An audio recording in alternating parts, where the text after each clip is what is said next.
The desert wind whipped across the cracked asphalt of Highway 62, carrying with it the grit and ghosts of forgotten dreams. Deputy Kevin Riley, his face flushed beneath his mirrored sunglasses, adjusted his patrol car's air conditioning. Another sweltering day in Harmony, Arizona. Harmony in name only, he often thought. The town was a simmering pot of discontent, fueled by economic hardship and long-held prejudices.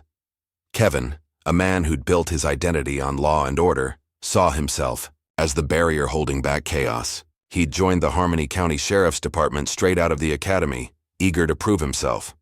He was a by-the-book cop, a stickler for procedure, and proud of his reputation for being tough. Some might say, too tough. His radio crackled, a dispatcher's voice droning about a possible shoplifting incident at the Circle K on Main Street. Kevin sighed. Petty crime was rampant, a symptom of the town's slow decline. He was about to respond when a black SUV zipped past him, exceeding the speed limit by a good 10 miles. "Showtime," he muttered, flipping on his lights and siren.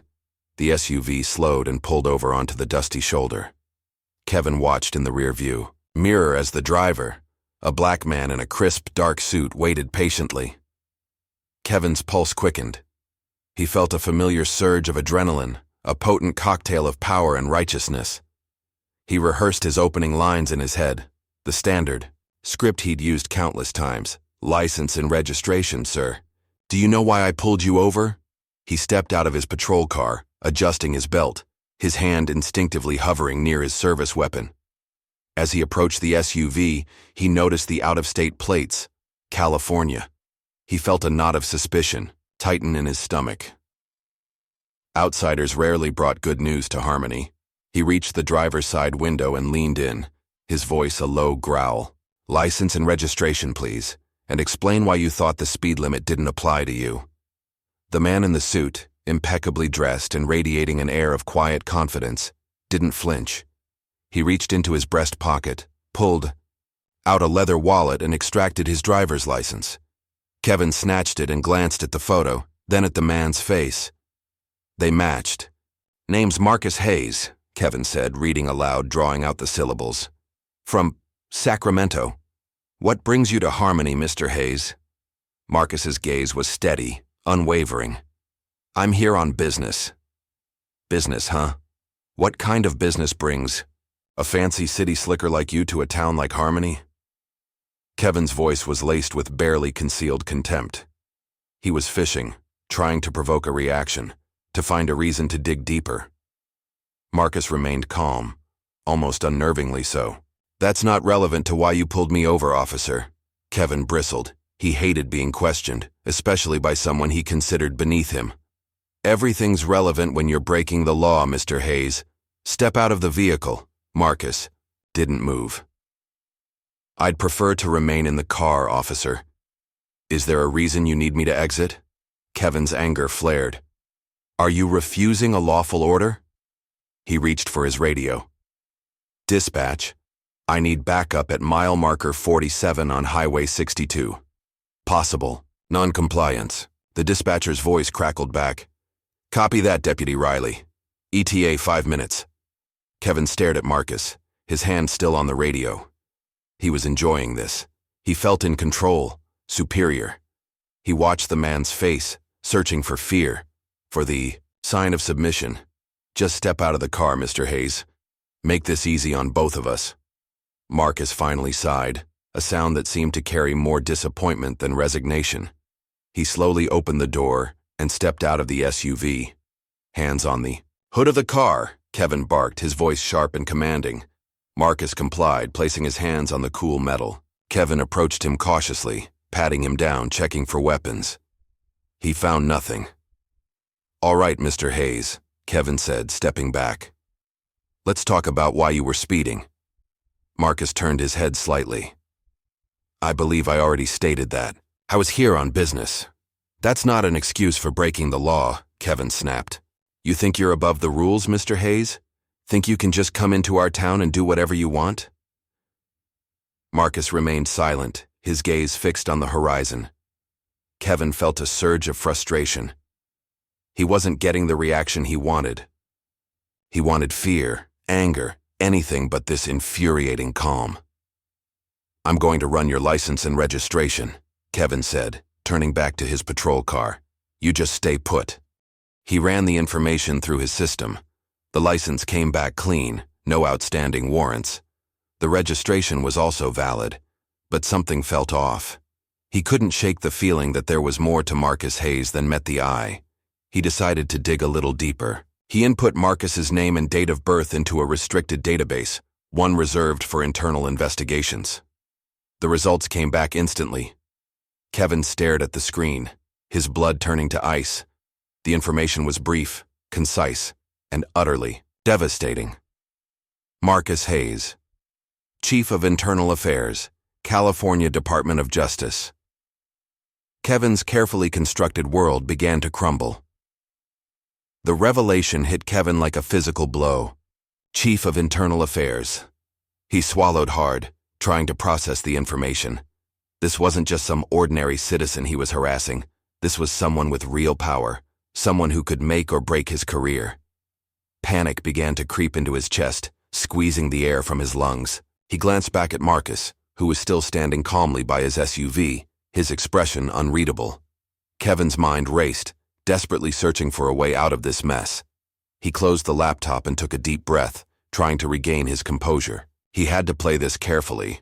He couldn't let Marcus know that he knew. Not yet. He walked back towards Marcus, forcing a smile. "All right, Mr. Hayes," he said, his voice sounding strained even to his own ears. "Everything checks out. Just a warning for speeding. Try to keep it under the limit." Marcus turned to face him, his eyes piercing. "Is that all, officer?" "Yeah, that's it. Have a good day." Kevin practically ran back to his patrol car, his heart pounding in his chest. He needed to get away, to think. He drove a few miles down the highway before pulling over onto a deserted dirt road. He killed the engine and leaned back in his seat, his head in his hands. What had he done? He thought back to his interactions with Marcus, replaying every word, every gesture. He saw his own arrogance, his condescending tone, his barely veiled prejudice. He had treated Marcus with disrespect, simply because of the color of his skin. Now that disrespect could cost him everything. He knew he had to apologize, to try to smooth things over. But how could he explain his behavior without revealing that he had looked up Marcus's confidential information? And what would happen if Marcus reported him? He imagined his career in ruins, his reputation shattered, his dreams of becoming sheriff dashed. He pictured his wife, Sarah, her face etched with disappointment. He couldn't let that happen. He decided to call his mentor, Sheriff Brody. Brody was a seasoned lawman, a respected figure in the community. He had always been a father figure to Kevin, offering guidance and support. He dialed Brody's number, his hand trembling. The phone rang several times before Brody answered, his voice gruff. "Brody here. Sheriff, it's Kevin." "Kevin? What's up? Everything all right?" "Not exactly, Sheriff. I messed up." He hesitated, unsure how to explain the situation. Brody sensed his unease. "What happened, Kevin? Just tell me." Kevin took a deep breath and told Brody everything, omitting only the fact that he'd accessed the restricted database. He described the traffic stop, his suspicion of Marcus, and his arrogant behavior. Brody listened in silence, his silence heavier than any reprimand. When Kevin finished, Brody sighed. "Kevin, you know better than that. You can't judge people based on their appearance. You're a law enforcement officer, not a vigilante." "I know, Sheriff, I know. I let my emotions get the better of me." "Emotions are dangerous things, Kevin. They can cloud your judgment, make you do things you regret." "What do I do, Sheriff? I'm afraid this guy is going to file a complaint, ruin my career." Brody paused, considering his words carefully. "Go back there, Kevin. Find him and apologize. Tell him you were wrong, that you let your prejudice get the better of you. It's the only way to salvage this." "But what if he doesn't accept my apology?" "Then you'll have to live with the consequences of your actions, Kevin. But at least you'll know you did everything you could." Kevin thanked Brody and hung up the phone. He felt a flicker of hope. Maybe, just maybe, he could fix this. He drove back to Highway 62, his mind racing. He spotted Marcus's SUV parked at a gas station on the outskirts of Harmony. He pulled up, beside it, and took a deep breath. This was it. He got out of his patrol car and walked towards Marcus, his stomach churning with anxiety. Marcus was leaning against the SUV, talking on his phone. He looked up as Kevin approached, his expression impassive. Kevin stopped in front of him, his voice barely above a whisper. "Mr. Hayes, can I have a word with you?" Marcus finished his phone call and turned his full attention to Kevin. "What is it, officer?" Kevin swallowed hard. "Mr. Hayes, I want to apologize for my behavior earlier. I was out of line. I let my preconceived notions cloud my judgment. You didn't deserve to be treated that way." He waited for Marcus to respond, his heart pounding in his chest. Marcus studied him for a long moment, his eyes searching. "Is that all, officer?" Kevin hesitated. He knew he had to be honest, to reveal the full extent of his transgression. But he was afraid. "There's something else," he said, his voice trembling. I ran your information through a restricted database. I know who you are, Mr. Hayes. I know you're the Chief of Internal Affairs." Marcus's expression didn't change. "And why did you feel the need to do that, officer?" Kevin looked down at the ground, ashamed. I was suspicious of you. I thought you were hiding something." Marcus sighed. "So you abused your authority, violated my privacy, and based your actions on nothing but prejudice. Is that correct?" Kevin nodded, unable to meet Marcus's gaze. "Yes, sir." Marcus remained silent for a long moment, his silence deafening. Kevin braced himself for the inevitable. He was ready to face the consequences. "I appreciate your honesty, officer," Marcus finally said. "But that doesn't excuse your behavior." Kevin felt a wave of despair wash over him. He had hoped for a miracle, for some sign of forgiveness. But Marcus's words confirmed his worst fears. He was going to be held accountable. "I understand, Mr. Hayes," he said, his voice resigned. "I'm prepared to accept whatever punishment is coming to me." Marcus tilted his head slightly, studying Kevin's face. "Are you, officer? Are you truly prepared?" Kevin nodded, his jaw clenched. He had no illusions about what lay ahead. He knew that a formal complaint from Marcus could lead to an internal investigation, suspension, or even termination. "What do you want me to do, Mr. Hayes?" he asked, his voice barely audible. Marcus paused, considering his options. He could easily destroy Kevin's career, use his power to make an example of him. But something in Kevin's demeanor, his genuine remorse, gave him pause. "I'm not going to file a formal complaint, officer," Marcus said, his voice firm. Kevin's head snapped up, his eyes wide with disbelief. "You're not?" "No," Marcus replied, "but I'm not going to let you off scot-free either." Kevin felt a surge of hope, mixed with apprehension. What did Marcus have in mind? "I want you to understand the gravity of what you did, officer," Marcus continued. "I want you to understand the impact of your prejudice on the people you're sworn to protect." "I do understand, Mr. Hayes," Kevin insisted. "I truly do." "Then prove it," Marcus said, his eyes narrowing. "I'm not going to report you, but I am going to give you an assignment." Kevin waited, his heart pounding in his chest. "I want you to spend the next month volunteering at the Harmony Community Center," Marcus said. "I want you to work with the people you've judged, the people you've stereotyped. I want you to see them as human beings, not as threats." Kevin stared at Marcus, stunned. He had expected punishment, discipline, even termination, but he had never expected this. "The Harmony Community Center?" he asked, his voice incredulous. "But that's where all the, He trailed off, realizing how his words sounded. Marcus raised an eyebrow. "Where all the undesirables hang out, officer? Is that what you were going to say?" Kevin flushed with shame. "No, sir. I didn't mean it like that." "Then what did you mean, officer?" Marcus pressed. Kevin struggled to find the right words. I've heard things about that place. Rumors, stories. Rumors and stories spread by people who are afraid of what they don't understand, Marcus said, his voice sharp. That's exactly why I'm assigning you to the community center. I want you to see for yourself. Kevin hesitated. He had always avoided the community center, seeing it as a haven for troublemakers and malcontents. But he knew he had no choice. He had to do whatever Marcus asked of him. All right, Mr. Hayes, he said, his voice resigned. I'll do it. Good, Marcus replied. I'll be checking in on you, officer. Don't disappoint me. Marcus turned and got into his SUV, leaving Kevin standing alone in the gas station parking lot, his mind reeling. He couldn't believe what had just happened. He had been given a second chance, but it came with a heavy price.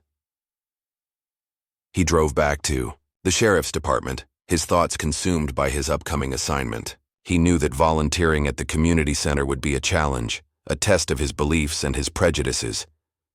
But he also knew that it was an opportunity, a chance to change, to become a better person. He walked into the sheriff's office, his head held high. He was ready to face the consequences of his actions, to embrace the challenge that Marcus had given him. He found Sheriff Brody in his office, reviewing paperwork. Brody looked up as Kevin entered, his expression unreadable. Well, Kevin, Brody said, his voice calm. What happened? Kevin told Brody everything, describing his conversation with Marcus, his apology, and the unexpected assignment. Brody listened in silence, his face betraying no emotion. When Kevin finished, Brody leaned back in his chair and sighed.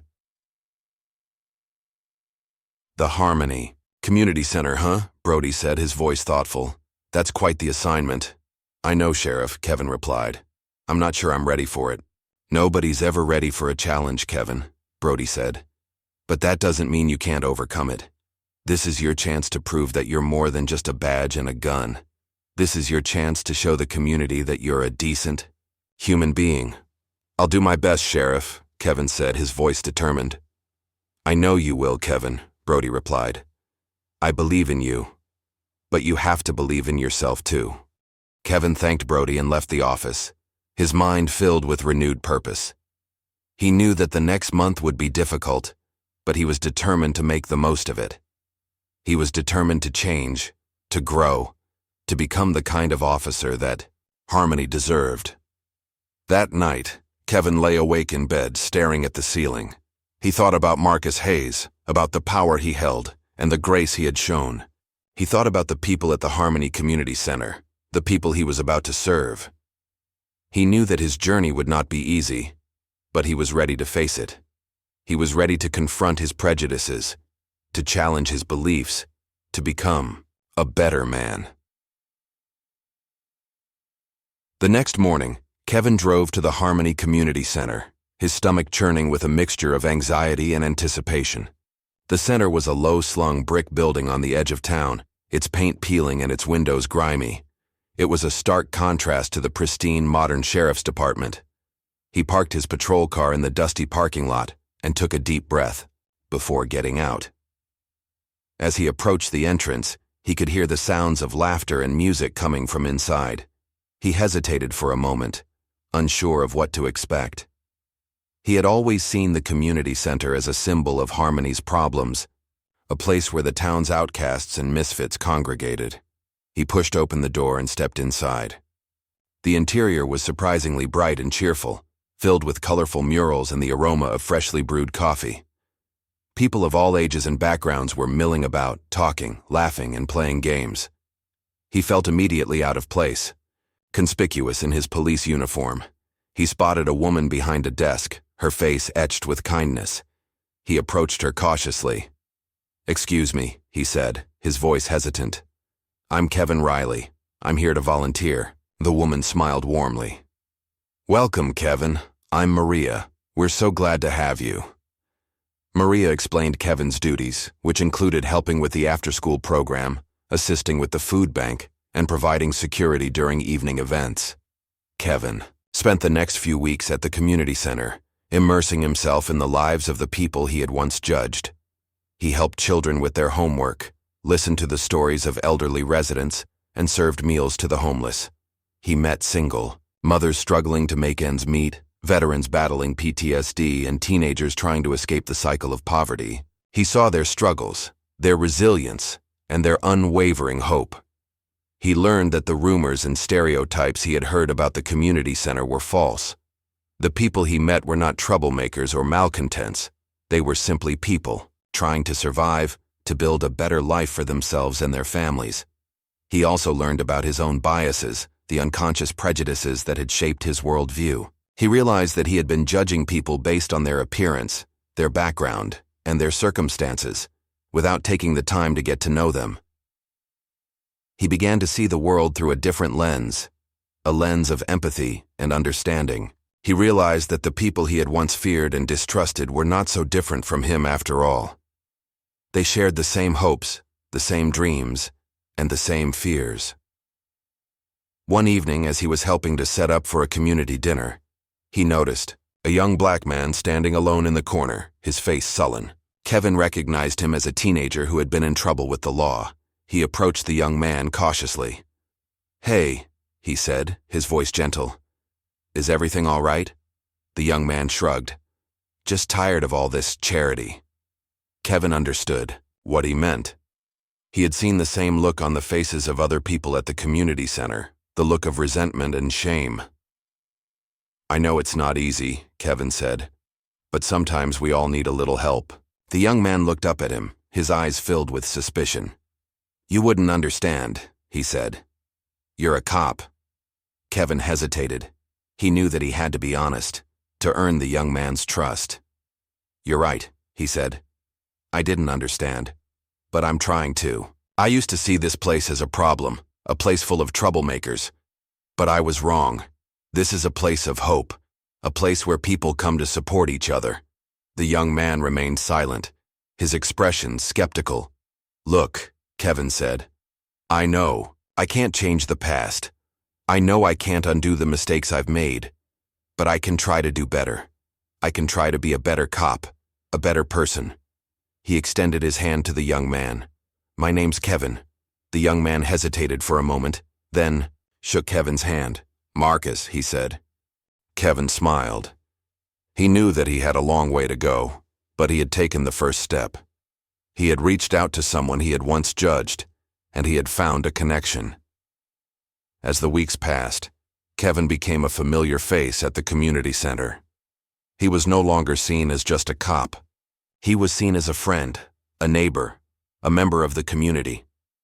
He even started to enjoy his time there, finding satisfaction in helping others, in making a difference in their lives.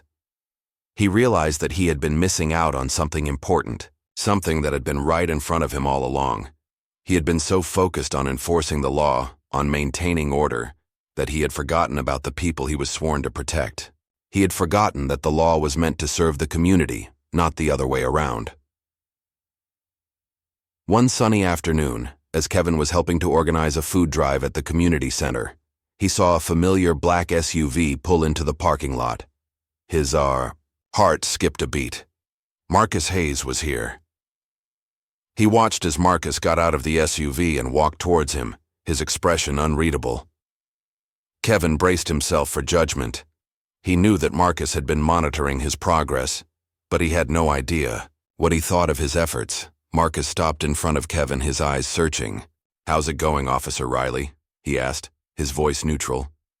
Kevin took a deep breath. "It's going well, Mr. Hayes," he replied. "I've learned a lot." "Have you?" Marcus asked, his eyebrow raised. "What have you learned?"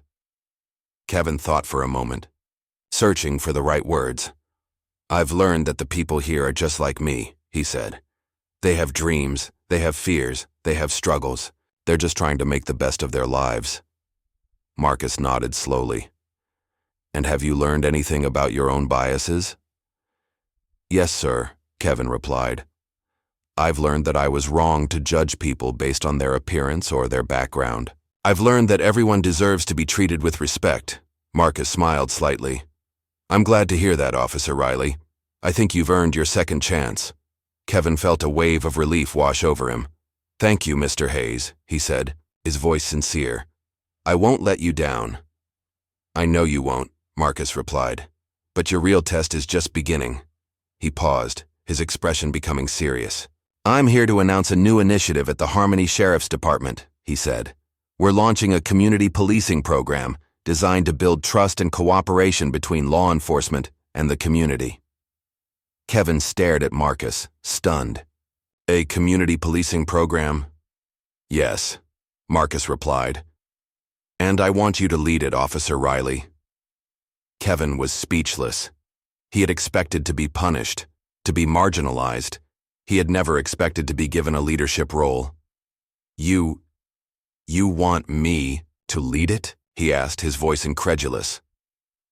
Yes, Marcus replied. I believe you have the potential to make a real difference in this community. You've learned from your mistakes, and you've shown a willingness to change. I think you can inspire others to do the same. Kevin smiled, his heart filled with gratitude and determination. I won't let you down, Mr. Hayes, he said. I promise you, I'll make this program a success. Marcus clapped him on the shoulder. I know you will, Officer Riley. I know you will. As Marcus drove away, Kevin looked around at the Harmony community center, at the people he had come to know and respect.